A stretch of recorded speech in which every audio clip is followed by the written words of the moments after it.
Boa noite, pessoal. Me chamo Cris Hanna, faço parte do curso de administração, estudante da Unifor, e hoje a gente vai apresentar aqui o nosso seminário da disciplina de análise descritiva de dados. Nossa equipe ela é formada pela Ana Jordiane, Ana Tássila, eu, na pessoa de Cris Hanna Gomes, Diego Cesário, Eveline Lobo e Maria Larissa. A gente vai falar hoje um pouco sobre a análise descritiva de dados, né? Na qual a mesma é uma técnica, uma análise de estatísticas que resume e descreve os dados. É uma etapa inicial e introdutória, né, da análise de dados, e ela descreve um pouco dos dados, ela descreve os principais pontos de um conjunto de dados identificados, padrões e relacionamentos, possíveis anomalias ou desvios nos dados, visualiza possíveis tendências. Além da análise, além de analisar a frequência, ela tem a variabilidade e ajuda a compreender o que aconteceu aí no passado, ajudando as empresas a ter uma base para acompanhar as possíveis tendências, tá? Ela pode ser visualizada através de gráficos e tabelas. Passando aí já para a parte da importância da análise de dados nas organizações, as empresas em si, elas não podem trabalhar em cima do achismo. Elas precisam ter dados comprobatórios para que assim possam traçar planos de ações futuras, tendo uma análise mais aprofundada para tomadas de decisões. No próximo slide, eu vou passar aqui para a nossa amiga Georgiane, ela vai explicar um pouco para vocês. Olá, pessoal. Eu vou explicar um pouco sobre pré-processamento de dados. É um conjunto de atividades que envolve preparação, organização e estrutura do dados. Essa etapa é fundamental na análise de dados, sendo assim dividida em 3 etapas. Entrada, também conhecida como limpeza de dados, que é quando as informações entram, onde se tem um início de processamento de limpeza, eliminando assim os dados corrompidos, dados que vêm duplicados. A segunda etapa nada mais é que o processamento, também conhecido como transformação, que é quando acontece a transformação de dados para poder o dado ficar no formato mais adequado para fazer essa análise. E, finalmente, a última é a saída, onde os dados são processados, são armazenados e são apresentados de maneira clara e acessível. Essas etapas e esse processo todo, ele pode ser repetido, pode ser um ciclo que pode ser repetido diversas vezes, conforme as informações vão entrando e sendo coletadas. Agora eu vou passar para o meu amigo Diego, que vai explicar o próximo slide. Então, vou falar um pouco sobre a estatística descritiva. Resume e organiza os dados para facilitar a análise.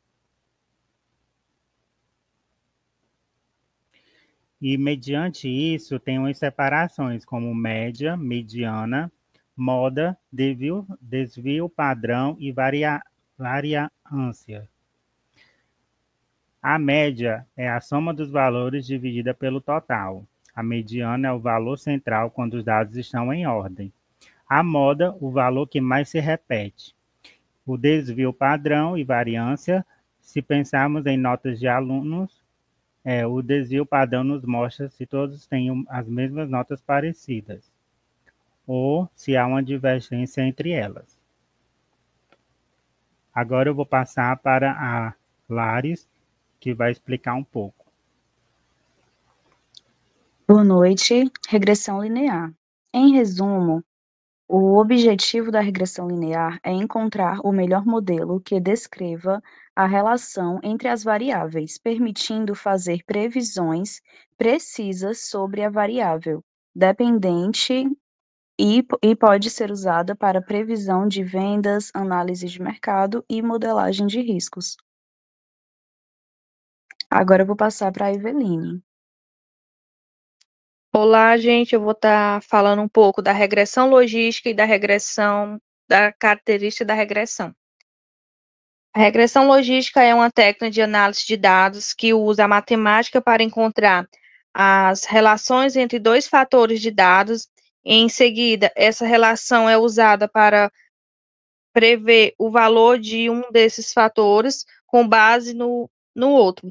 A previsão geralmente tem um número finito de resultados, como sim ou não. As características da regressão. A variável dependentes pode ter apenas 2 níveis ou classes, o que é chamado de regressão logística binária. Vou dar um exemplo, seja maligno ou benigno. Como na previsão de ser um tumor, é um maligno ou benigno. Na regressão logística, somente valores entre 0 e 1 para variáveis dependentes de qualquer que seja os valores da variável independente. A confidente representa o impacto das variáveis independente na probabilidade do evento ocorrer. A interpretação, o modelo estima a chance de um evento acontecer em função da variável explicativa. E, concluindo, eu vou estar repassando para o meu amigo Diego. Os tipos de regressão logística. Elas são divididas em 3. Binárias, quando se há 2 opções, como aprovar ou negar um crédito. Multinominal, quando há mais de 2 opções em ordens definidas, como uma marca de 3 celulares. E ordinal, quando as opções seguem uma ordem, como classificação satisfatória, ruim, regular ou bom. Já a parte de aplicações de regressão logística, elas são divididas em créditos bancários, que prevê se um cliente pode dar calote, diagnóstico médico, identificar a chance de uma pessoa ter uma doença, ou marketing, que é prever se um cliente vai comprar um produto após ver um anúncio. Agora eu vou passar para a Cris, que vai explicar sobre vantagens.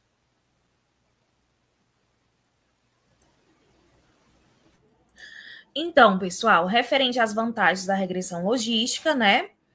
É uma análise de fácil compreensão, fácil entendimento e as probabilidades como saída, né? Eles têm as probabilidades como saída em vez de simplesmente fornecer uma classificação, por exemplo, sim ou não, a regressão logística ela gera probabilidades, certezas de previsões, né? E não exige grande quantidade de dados para treinamento. Comparada aos outros modelos mais complexos, ela pode funcionar bem com um número bem menor de amostras. Por isso, a regressão logística é uma das técnicas mais populares e utilizadas para os problemas de classificação. Mas também ela tem lá suas desvantagens, né? Ela necessita de uma grande quantidade de dados para ser eficaz. Quando há muitas variáveis independentes ou um número muito alto de categorias, a regressão logística pode precisar de uma quantidade substancial de dados para gerar estimativas confiáveis, além da dificuldade de lidar com os dados ausentes.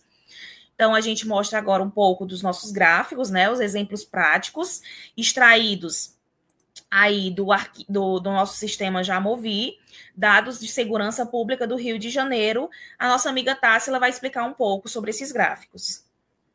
Oi, pessoal, sou a Ana, e com base na estatística descritiva, eu vou falar um pouco sobre a análise de dados da segurança do Rio de Janeiro, entre o primeiro e o segundo semestre. O objetivo é analisar as principais variáveis de violência do Rio de Janeiro. A primeira variável é o homicídio. Analisando o gráfico, no primeiro semestre, o número de homicídios ele se manteve constante e com pouca variação, e um padrão previsível. Já no segundo semestre, houve uma leve redução, mas sem mudança significativa. Já na letatividade violenta, a taxa de letatividade violenta diminuiu um pouco no segundo semestre, mas essa mudança foi discreta e não afetou a variabilidade dos dados, e a distribuição dos dados continuou dentro de um padrão normal em ambos os semestres. Como podemos ver no gráfico, na variável policiais mortos em serviço, a quantidade de polícias em mortos em serviço mostra uma grande variação, mas a maior parte desses casos concentra em torno de um valor específico. No segundo semestre, a média teve uma leve queda na variação e diminuiu, embora ainda tem alguns casos extremos. Em mortes por intervenção de agente de Estado, essas mortes apresentam pouca variação no primeiro semestre e com os dados concentrados de forma estreita. Em torno do valor médio, no segundo semestre, houve um ligeiro aumento na média e a variabilidade aumentou um pouco. Embora ainda tenha dentro de um padrão normal, os dados continuarão estáveis. Em modo geral, os dados de violência do Rio de Janeiro mostram uma redução moderada em algumas áreas, mas continuam com os padrões relevantes e estáveis. Agora vamos para o gráfico que mostra um pouco sobre a letalidade violenta, que teve uma queda moderada no segundo semestre, mas apesar do aumento da variabilidade da distribuição dos dados, ela permaneceu estável. Já no próximo gráfico de homicídio, a média de homicídios apresenta uma leve redução do segundo semestre também. E ela permaneceu controlada. Já nos policiais mortos em serviço, a média de policiais mortos reduziu. Já no próximo gráfico, os mortos de intervenção de agente de Estado, a média aumentou no segundo semestre e permaneceu baixa e a estabilidade dos dados. Agora eu vou falar um pouco da correlação parcial, que é uma medida que ela calcula a relação entre as outras variáveis. E eu vou dar um exemplo entre a correlação entre letalidade violenta e homicídios. Essa relação entre as duas variáveis ela é muito forte e também é positiva. E no gráfico apresenta o coeficiente de Pearson, que indica que é uma relação linear, é uma relação constante entre essas duas variáveis, e o valor de P é inferior, o que significa que essa correlação é altamente significativa e não é um fruto do acaso. Vou falar sobre a regressão linear. Aqui nós vemos as medidas de ajustamento do modelo e o teste é o modelo global. Coeficientes do modelo. Próximo slide. Aqui nas medidas marginais estimadas, na letalidade da violência, vemos a variável em um coeficiente significativo e positivo, o que significa que à medida que a letalidade violenta aumenta, o número de homicídios também tende a aumentar de maneira significativa.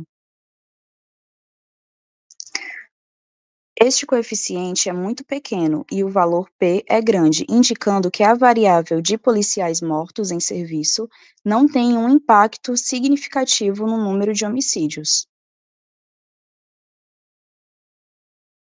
O coeficiente negativo sugere que a morte por intervenção de agentes do Estado tem um impacto negativo sobre os homicídios, e o valor de P é significativo, indicando que a variável tem efeito estatisticamente relevante sobre a variável dependente.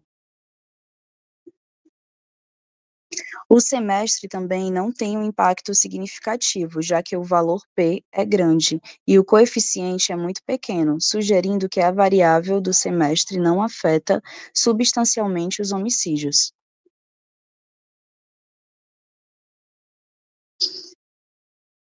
Análise de dados descritivos. Transformar números em histórias que revelam padrões e insights valiosos para a tomada de decisões.